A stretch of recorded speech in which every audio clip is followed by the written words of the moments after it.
नमस्कार, civic dairy and farming मध्ये आपलं स्वागत आहे. नमस्कार, आपलं पण स्वागत आहे. बरं, आपलं पहिलं पूर्ण नाव आहे, ॲड्रेस बऱ्याच लोकांच्या त्या कमेंट येतात. माझं नाव आहे विकास शहाजी साळुंखे.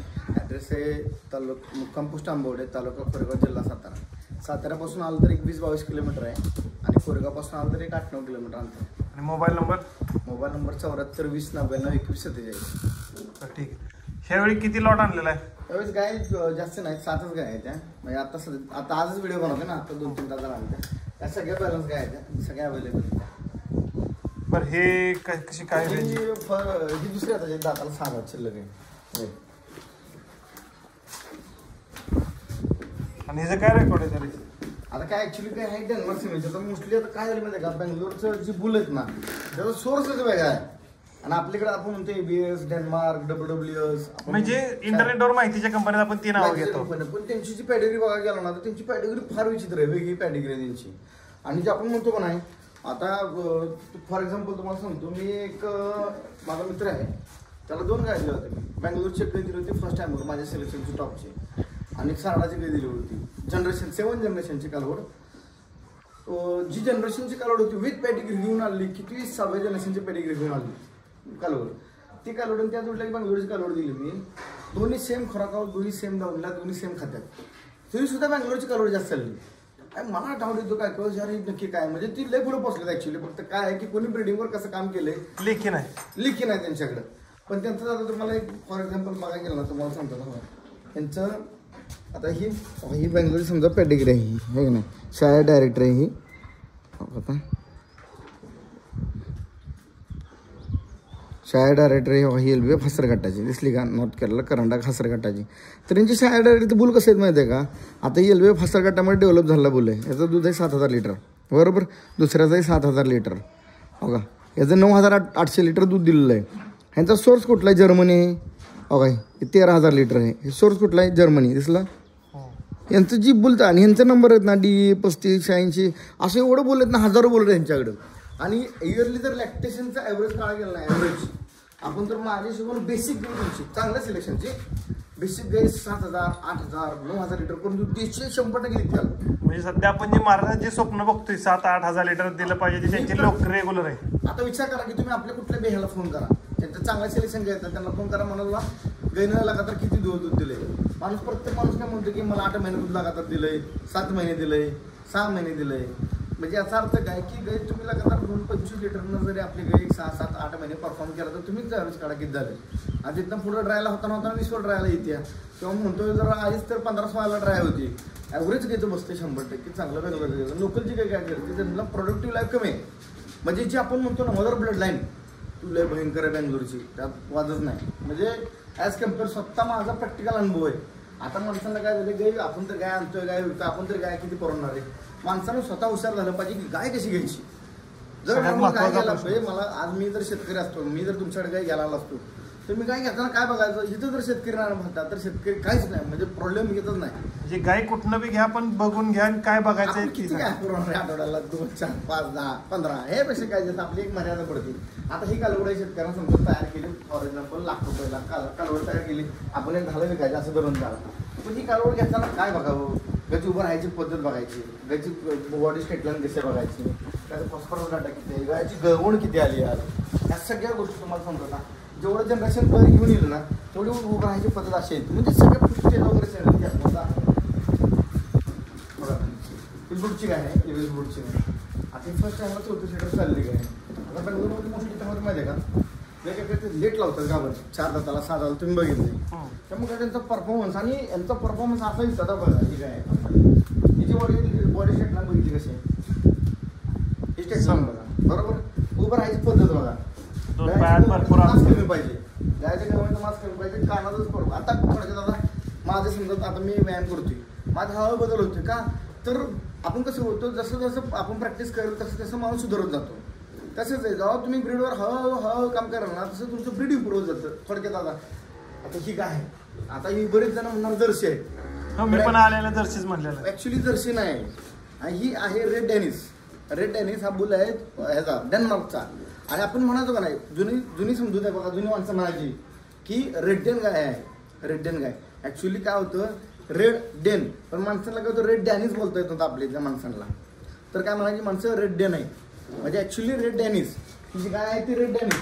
आपण म्हणत होतो बँगलोरमध्ये तो आम्ही 40 लिटर दूध देणारी गाय आहे, ती ही चुकून भेटणारी गाय इकडे. ही जाऊ ही केसाचा कलर बघायला गेला ती लाल कलर आहे. म्हणजे एवढा नेक्स्ट लेवल गाय आपण आणतो, एवढा नेक्स्ट लेवल की माणसाला बघायला भेटेल. पण त्याचं जर दूध नाही निघलं तर ह्याच्यापेक्षा गाय चांगली असणार माझ्या शिकून. आता बघा हिची गवळण बिवळण बघा, क्वालिटी बघा हिची गायची गवळण बघा, काय म्हणजे प्रीमियम. म्हणजे आपण जे म्हणतो ना पैशाची व्हॅल्यू नाही, ही बॉडी स्ट्रक्चर बघा. ही डेव्हलप व्हायला किती वर्ष गेलं. आज मला सांगा फर्स्ट टाइमला 30 लिटर पास करते या, बरं चांगला ब्रिडर असता तर तिच्या गायची स्किन बघाल ना तुम्ही असं म्हणजे चकाकते. आता बरेच लोक काय म्हणणार जर्सी, अरे जर्सी आणि रेड डॅनिस तुम्ही फरक आहे. आपण जे पहिलं म्हणत होतो का नाही रेड डेन गाय आहे, रेड डेन गाय, ती रेड डेन नव्हे, ती रेड डॅनिस. रेड डॅनिस आपण चाला बासीचा अपभ्रंश झाला. अपचार होती माणसं. विचार करा बँगलोरमध्ये जर 1990 पासून जर 40-50 लिटर दूध देणार गाय होत्या, फक्त तिथला शेतकरी एकच गोष्टीत फेर गेला की मॅनेजमेंट व्यवस्थित नाही आणि म्हणतो ब्रीडवर काम नाही. आज मला सांगा हीच गाय धरून चाला की ॲव्हरेज मी म्हणतो 30-35 सोडून द्या, ॲव्हरेज 27-28 लिटरनं चालली तर तिथं दूध आहे सरासरी 7,500-8,000 लिटर दूध येत आहे. तर तुम्ही लावताना बोलतीला पुढचा 12,000 लिटरचा लावला पाहिजे. आधी मदर ब्लडलाईनला बेंगलोर बेस्ट आहे. म्हणजे बेंगलोरमधून पंजाब डेव्हलप झालं, बेंगलोरमधून छत्तीसगड डेव्हलप झालं, बेंगलोरमधून गुजरात डेव्हलप झालं, बेंगलोरमधून महाराष्ट्र डेव्हलप झाला, बरोबर. जी मदर ब्लडलाईन आहे ना यांची तोड नाही, ओरिजिनल गाय.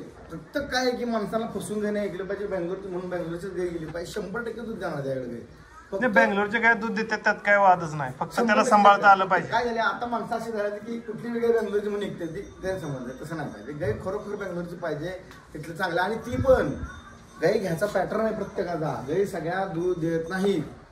गायला बॉडी स्ट्रक्चर लागतं, गायची ती क्वालिटी लागते तेव्हा गाय दूध देते. आता समजा ही गाय 28-30 लिटर दूध देते, मी तुम्हाला काय सांगितलं की मी इथे स्टेटलाईन बघा शिपूट इन शॉर्ट मी सांगा इकडे जाऊन क्लोज शेपूट सुद्धा लाल आहे. म्हणजे ही आता बघा की वरून कुठून शेपट पाहता जेवढं खाली 0 फिगर होईल ना शेपूट तेवढं ब्रीड असतं गेला, बरोबर. शेपूट कुठे आहे, आर्डरला क्लॅप्स बघा कसले.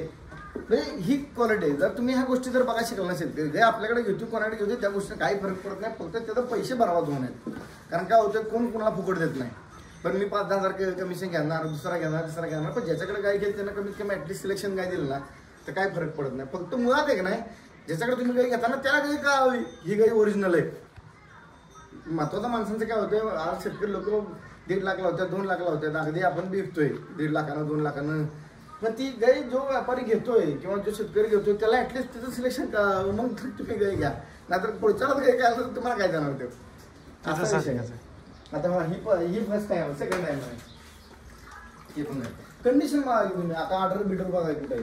खरं सांगायचं का तर आता गायांचं आहे ना ती क्वालिटी विषयी बोलायचं आहे ना, जी पहिल्या गाया आता गाया म्हणजे जी फरक आहे ना क्वालिटी बोलण्याच्या पेक्षा आता दिसायला अशी लागली की म्हणतो डॉक्टर प्रॅक्टिस करून हुशार होतो. तसंच आहे ना गाय बघून माणसाला काही फिल्टर. आता हे बघा ही दुसऱ्या होताची 4 दात कालवडे आदत वासरू 35+ पीज आहे आदत. आणि ह्याची क्वालिटी बघायला ना तुम्ही माणसाचं असलं ब्रीड बनवायला आयुष्य जात आहे तरी बनत नाही, आयुष्य जात आहे. ही जवळ आलेली आहे ना, जवळ आलेली बेस्ट क्वालिटी. हे बघा ऑर्डर बघा ही अशा 40-40 लिटर दूध देणार घरी गाय तयार केला माणसानं. 10 गाय तयार केला. मला सांगा तुम्ही 10 गेलंय नाही 10 गायीमध्ये मी म्हणतो 40 सोडा 35च्या ॲव्हरेज मला 350 लिटर दूध तुम्ही पैसे कधी कमवू शकता, पण तुम्ही सिलेक्शनवर काम करत नाही. प्रॉब्लेम काय होतो, शेतकरी लोक काय घेतात हे भरणार नुसता, काय उपयोग आहे नुसता गोटा भरायचा काय उपयोग. तुम्ही ही जी क्वालिटी बघा राहतो तुम्ही दाखवा. ही जी ब्रँड आहे ना तो ब्रँड असतो किती केलं तरी प्रीमियम एकदम. आता मला सांगा इच अँड एव्हरी गाय सगळ्या गायच्या कोणत्या बघायचं ऊस सुद्धा फुडून खातात का, तर आपण बारीक गोष्टीकडे लक्ष देतो की जे आजारी पडून नाही म्हणून काय द्यायचं, आजारी पडल्यानंतर काय द्यायचं, ह्या तुम्ही गोष्टी शिका. मी वारंवार त्या सांगितलं. महत्वाचं म्हणजे मित्रांनो आता टेम्परेचर ऊनच आहे, व्हिडिओ काढायला सगळे पंखे बंद आहेत आणि कुठलीही गाय धापा नाही टाकत आहे अजिबात. महत्वाचं म्हणजे आता आपण गाय आणतोय आपण गाय विकतोय सगळं, पण आपल्याकडे गाय आजारी पडून देत नाही. त्याचं कारण काय, आपण बारीक सारी गोष्टीकडे लक्ष ठेवतो. म्हणजे गायनं आज का चारा खाल्ला नसेल किंवा काय नसेल, ट्रॅव्हलिंग करून काय ट्रॅव्हलिंगचा ड्रेस आहे वगैरे 1-2 गाय असते ते दिला तरी काम ओके होतं. फक्त तुमचं लक्ष पाहिजे गायवरती. एक थर्मामीटर असावं करा. 100-150 रुपयाचा विषय आहे.